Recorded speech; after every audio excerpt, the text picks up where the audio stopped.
Is it a problem that INEC is a defendant in these legal challenges? Does it complicate matters, as some lawyers have suggested? Because, I mean, INEC has no choice but to defend its conduct of the ballot, whereas if it was just a witness, it would be in a less uncomfortable position. Probably so. INEC will have to come to the court to defend so many actions that they've taken.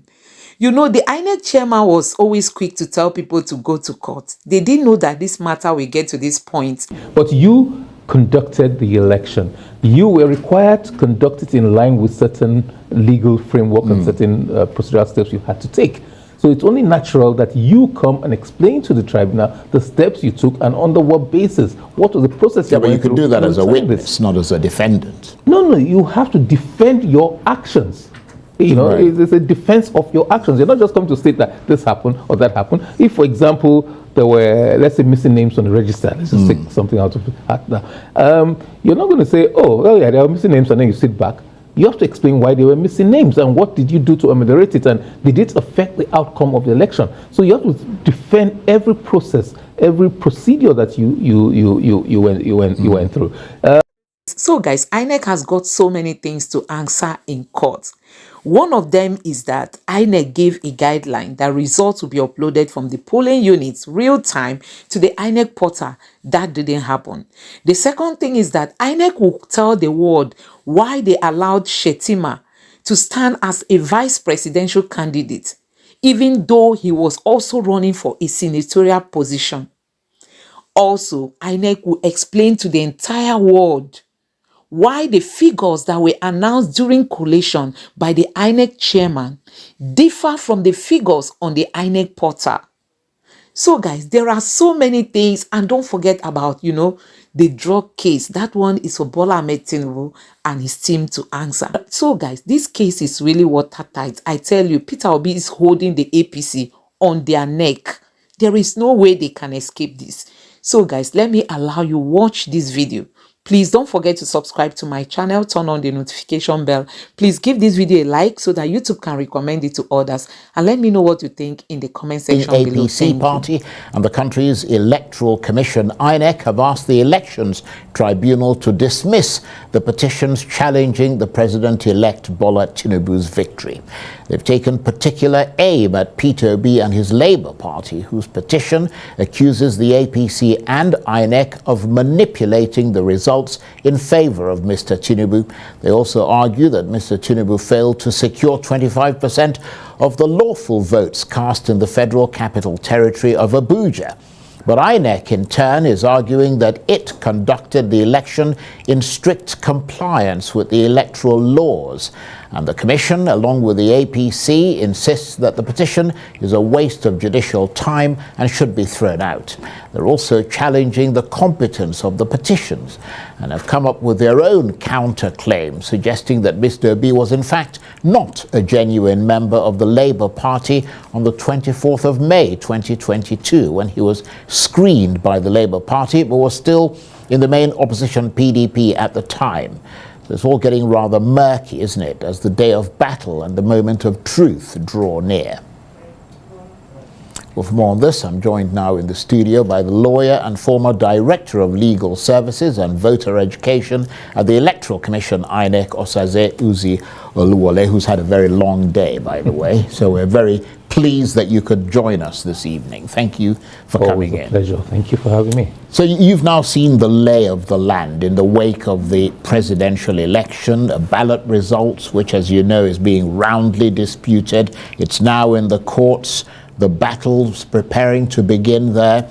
How would you assess the landscape from the point of view of your privileged perch as the former Director of Legal Services at INEC? Yes, it's, as you said, has gotten to a critical stage. The votes have been cast, the results have been announced by largely, especially in the presidential case.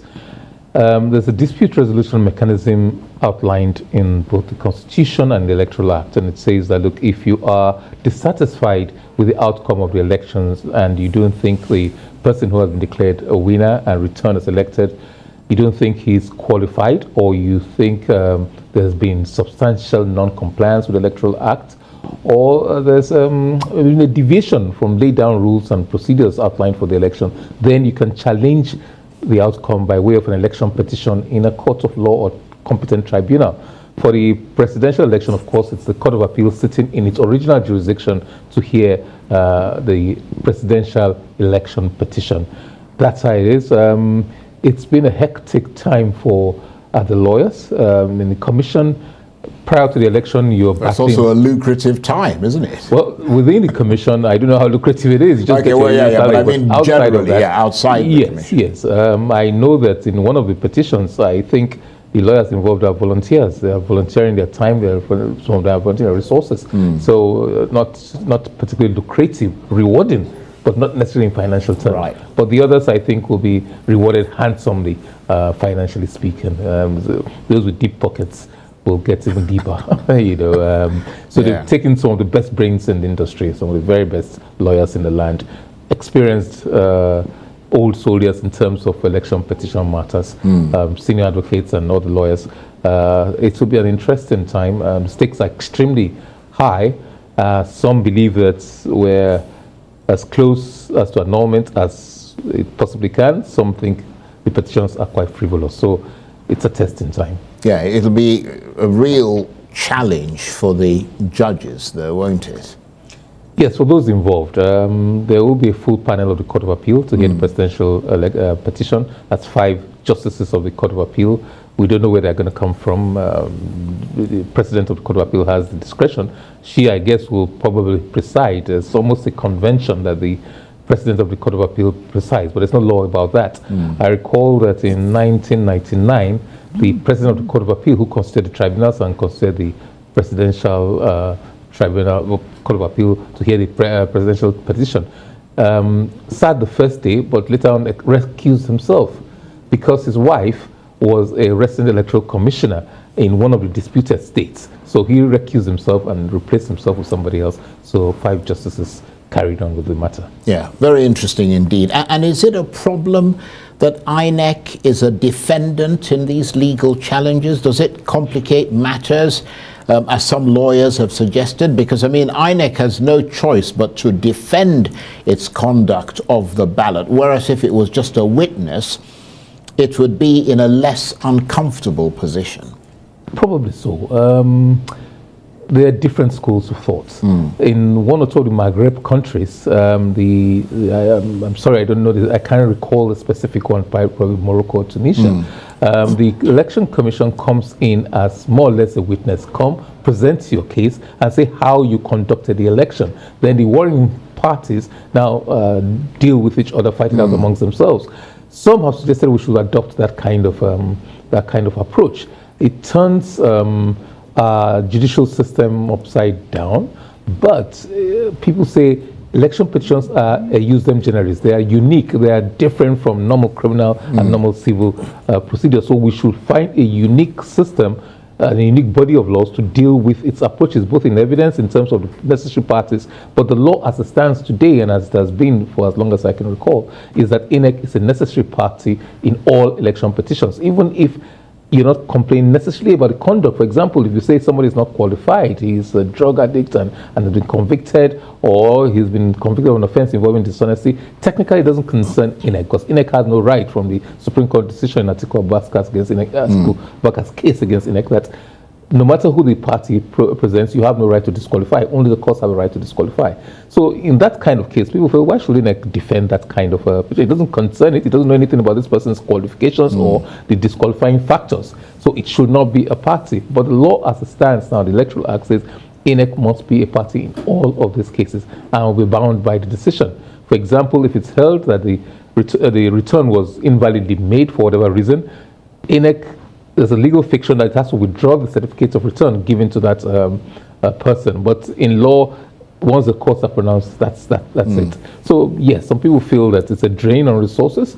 No matter the number of petitions, INEC has to be a respondent. It has to defend the petition, and it's in the Electoral Act and in the schedule to that Electoral Act that you have to defend. And in the old Act, if you chose not to defend the petition, you had to seek the consent of the leave of the Attorney General of the Federation not to defend it. So by law, you have to defend it. Right, but in your own assessment, I mean, you were Director of Legal Services at INEC, so you know it from the inside, and you're also a lawyer, so you're familiar with the justice scene generally. I mean, what would you suggest? Well, I think the president's legal regime can be modified. I'm not too sure I want to go into a radical transformation of it. I think INEC should defend petitions. It's a big drain on resources. It's a big drain in terms of time and everything else. You are the custodian of all the documents. You are a custodian of the process. You are a custodian of all that transpired in the process. So you have a crucial role to play in determining the justice of what you did. Yeah, but at the same time, some would argue that because of that defense that INEC has to put up of its conduct, it finds itself aligned with one of the parties who are being challenged in the suit. For example, it goes, people would say, not perhaps in the same terms, but that it gets into bed with the APC, for example, and that would give the APC some kind of advantage, some would see it that way, over the people who are disputing the results of the election. You're quite right, and often the last couple of days on social media I have heard that expression. INEC is very much in bed with the APC. In the States it might be Labour Party, it might be PDP, it might be whoever won the election. But I was taken aback with that, because we've been doing this for at least 23 years or 24 years, and that law has been the same. Going even further back, it has been the same that INEC has to defend the election. Well, there are a lot of things we're doing in this country which has been going on for a long time, which really shouldn't be. It shouldn't be. It shouldn't be. But you conducted the election. You were required to conduct it in line with certain legal framework and certain procedural steps you had to take.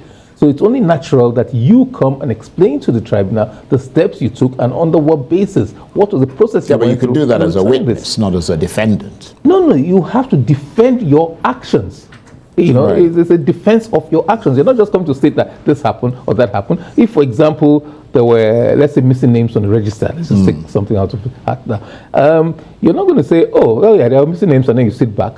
You have to explain why they were missing names and what did you do to ameliorate it, and did it affect the outcome of the election. So you have to defend every process, every procedure that you went through.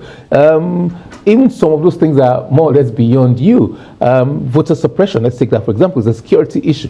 But did that affect the outcome? And people say, well, INEC, you should have stopped the election. Whether they can do that legally, I don't know. But they say you should have stopped the election and not made a return. That's a very good point. In those areas. So why did you not do so? So it behoves the commission to come and explain to the justices of the court or the tribunal why it did not do so, and how, if at all, it did not affect the overall outcome of the election. So it's a question of, was there substantial compliance, not necessarily strict compliance, but substantial compliance with the laid down rules, procedures outlined in the Act and in the Constitution. Very, very interesting. So what in your assessment is at the heart of these cases? Is there a central theme that unites all the petitions that have been filed against the results of the presidential election? Is there something you can point to? I've read 2 or 3. Unfortunately, I don't think I've read the APM petition. I'll endeavor to lay my hands on all of them so that maybe I can come with a more informed position next time where you invite me here. But yes, I think they're all united, and that's why petitions have been presented. That, look, this man that was returned was not returned with total lawful votes. The majority of lawful votes cast at the election. The only 3 or 4 grounds were presented in petitions, and I think most of the grounds are restricted to about 3. Let me take the Labour Party one. That, look, this man is not qualified because of his conviction. I'm not too sure that is in the PDP one because of his conviction. Yeah, now, that's in the Labour Party. In the Labour Party one. Yeah. Was there a conviction? What is the import of that conviction, and how does it go on with what the law says, the constitutional provision for disqualifying a person who has been convicted of a felony? But one recurring theme is this failure or lateness in uploading the results. I so think technology, basically, is an issue. Well, yes, technology. Technology, let me qualify that. Technology is the issue. The use of the beavers is not a problem. The scanning of the beavers, and by the way, the beavers is not an electoral act, but it is a coinage of the Commission of the National Electoral. What is an electoral act is you use the smart card reader. The act, even when it came, was already dated because Inec had moved on from the song. But fortunately, we insisted on that phrase of put or any other technological device, and the beavers happens to be another technological device. So the beavers was used. Accreditation, I don't think there's a serious problem with accreditation. The problem with accreditation in some of the petitions was that there was overvoting in certain places. I think that's common to all the petitions too. There was overvoting, and the definition of overvoting has been changed. Prior to now, overvoting meant that there were more votes than the total number of registered voters in that particular polling unit. But now it is that there were more votes than the total number of accredited voters, which makes more sense. So you don't say, because it's how many people who turned up to vote, and we're giving ballot papers. If only 100 people turned up to vote in a particular polling unit, you should not have 101 votes cast for all the parties put together. So that's a good thing, and that's where the beavers has been a wonderful thing, and that is one of the reasons they look, in certain places they have found out that there was overvoting because many people voted without passing through the beavers. The law says you must pass through that either smart card reader or that technological device which Inec has put, and the beavers. So that is there. Then the uploading of results, but the problem I see with the uploading of results is that you cannot say that it's a necessary prerequisite, it's a precondition. And the law says that, look, before you start collation, the collation officer or return officer must ensure that two things. One, he sees the beavers. He compares the total number of accredited voters in the beavers machine and that which is recorded in the EC8 series. That's the EC8A, that is the result sheet. The form, so ensure that they correspond, that they're correct. And then the second thing he does is, look, where is the result transmitted from the polling unit electronically? He will look at that, which is contained in the beavers, but it's uploaded to the collation system and ultimately to the IREV. He should look at that. Where the collation system is not available, he looks at the IREV. They're through a dual system. He now looks at that and say, look, okay, great. What are the scores of the parties? Party X got 200, Party Y had 150. He has to ensure that is exactly the same as it is recorded in the... And did INEC fail to do that in your assessment? No, it's not an assessment. It's a factual thing. It will appear so. And because, well, I know of the IREV. I don't know about the collation system because we are not privy to the collation system. So only the administrators and those few people in INEC who are probably returning officer, collation officers who are privy to the collation. But the IREV is supposed to mirror that collation system. Yeah. So we know that most of the presidential results were not uploaded even as at the time that the return was being made. So in my assessment, there was a breach. What effect that has in the election, I don't know. That is now for the tribunals, for the Court of Appeal to determine. So, and they're arguing that, yes, that might be so, but it's not sufficient to vitiate, it's not sufficient to annul the election. And the petitioner saying, no, it is sufficient to annul the election. Yeah, you know, because the issue in the next, look, okay, fair enough, even if we did not do this, you had copies of those results. And if you tally them up, it's not, according to INEC, it's not significantly different from the result we eventually announced. And if you recall, during the collation, the chief returning officer of the Constitutional Electoral Commission, the chairman, made allusions to that. Do you have a contrary result? If you do, kindly produce it. So I think that has been carried on to the reply and the defense in the petitions to the Court of Appeal, saying, look, yes, I might have given you, I gave you a result, I gave your agents a result. Fair enough, I may not have uploaded us at that time because we had technical glitches. So the result I'm now announcing, and the result I am now uploading or subsequently, or the result I'm now producing here, it's not different from that which I gave to you. In some cases, we have seen that there are some differences. But how widespread that was, I don't know. It has to be demonstrated in the court for them to see. That's a very good analysis. And do you normally have this number of legal challenges against the result of a presidential election in Nigeria? I mean, at the last count, there were about 5 or so. Yes, 5. I'm well 5. I don't know that anymore. The time for filing has closed, so I just presume there are only 5. Now, let us not compare cheese with apples. There are a lot fewer political parties now, 18. I think the last time it was 83 or 84 that contested the election. So if there are more, then it's not to be unexpected. Right. Results have been challenged in this country. Results have been very controversial. In 1983, I think there were 5 political parties. So I don't think all 5 of them, I remember correctly, PRP did not go to courts. Awolowo did in 1979, for example. With the more political parties they are, the chances are there'll be more cases of petitions. In 2007, I was director legal. I think we had over 600 odd petitions. I can't recall now how many were challenging the presidential election, but quite a few. I know that over the years, MD Yusuf has challenged, Buhari has challenged it so many times, Hope Democratic Party, Uru has challenged so many times, Fresh with Chris Okoti has challenged severally. So there are lots of people, some names, nostalgia is taking over. I mean, when you're reminiscing about that past, I mean, I wonder, when you were the director of legal services at INEC, I mean, how much of your time would usually be taken up by these legal challenges in a post-election dispute resolution period? Would you be tearing your hair out about now, for example? About 25 hours in every 24-hour period, wow. Probably.